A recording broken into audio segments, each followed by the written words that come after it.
Hello ഗീസ്, അപ്പം എനിക്ക് വർക്കുള്ള ദിവസത്തെ ഡേ ആണ്.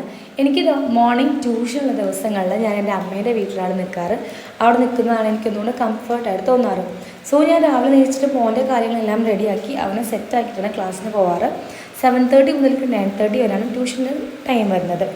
ആൻഡ് 10:30 നേരെ സ്കൂളിലേക്ക് പോകും. 9:30 കഴിഞ്ഞ് നേരെ 10:30 ആകുമ്പോഴേക്കും സ്കൂളിലേക്ക് പോകാറാണ്. അപ്പോൾ എന്നും നമുക്ക് ക്ലാസ് ആയിരിക്കും. പക്ഷേ ഇന്നൊരു വെറൈറ്റിക്ക് വായനാദിനത്തിൻ്റെ ഭാഗമായിട്ട് നമ്മൾ കുട്ടികളെയും കൊണ്ട് നമ്മുടെ തൊട്ടടുത്തുള്ള ഒരു ലൈബ്രറി വിസിറ്റിന് പോയതായിരുന്നു. സോ ഇന്നത്തെ മോർണിംഗ് മുതൽക്ക് ആഫ്റ്റർനൂൺ വരെ അങ്ങനെയാണ് പോയിട്ടുണ്ടായിരുന്നത്.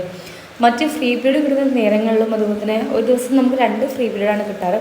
ആ സമയങ്ങളിലൊക്കെ ഞാൻ എന്തെങ്കിലുമൊക്കെ റിഫർ ചെയ്യാനുണ്ടെങ്കിലോ എന്തെങ്കിലും ചെയ്യാനുണ്ടെങ്കിലൊക്കെ ആ ടൈമൊക്കെ ഞാൻ അങ്ങനെ യൂട്ടിലൈസ് ചെയ്യാറാണ് പതിവ്.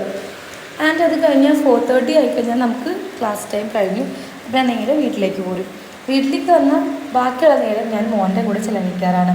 ഒട്ടും സമയം കിട്ടാറില്ല എന്നുള്ളതാണ് ഇപ്പോഴത്തെ സത്യം. കാരണം മറ്റ് സമയങ്ങളിലൊക്കെ മുൻപൊക്കെ എനിക്ക് എൻ്റെതായ കാര്യങ്ങൾ നോക്കാനും ഇഷ്ടംമാതിരി സമയമായിരുന്നു.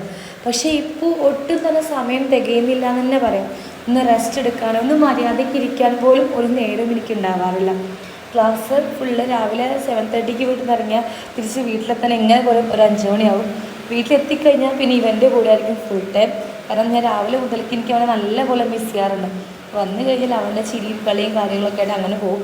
പിന്നെ അവൻ ഉറങ്ങുന്ന നേരത്തും അവനെ എന്തെങ്കിലുമൊക്കെ ചെയ്യുമ്പോഴാണ് ഞാൻ എന്തെങ്കിലും എനിക്ക് ചെയ്യാനുള്ള കാര്യങ്ങളൊക്കെ ചെയ്യാറ്. പിന്നെ ഹാർഡ് വർക്ക് ചെയ്താലാണോ നമുക്ക് സക്സസ് ഉണ്ടാവുക. Hard work make you success എന്നല്ലേ. സോ അങ്ങനെയൊക്കെയാണ്. അപ്പോൾ ഈ ചെയ്യുന്ന ഹാർഡ് വർക്കിനൊക്കെ എന്തെങ്കിലും ഒരിക്കൽ റിസൾട്ട് ഉണ്ടാവുമെന്ന് പ്രതീക്ഷിക്കുന്നു. സോ ഇന്നത്തെ വീഡിയോ ഇത്രയുള്ളൂ. Bye by.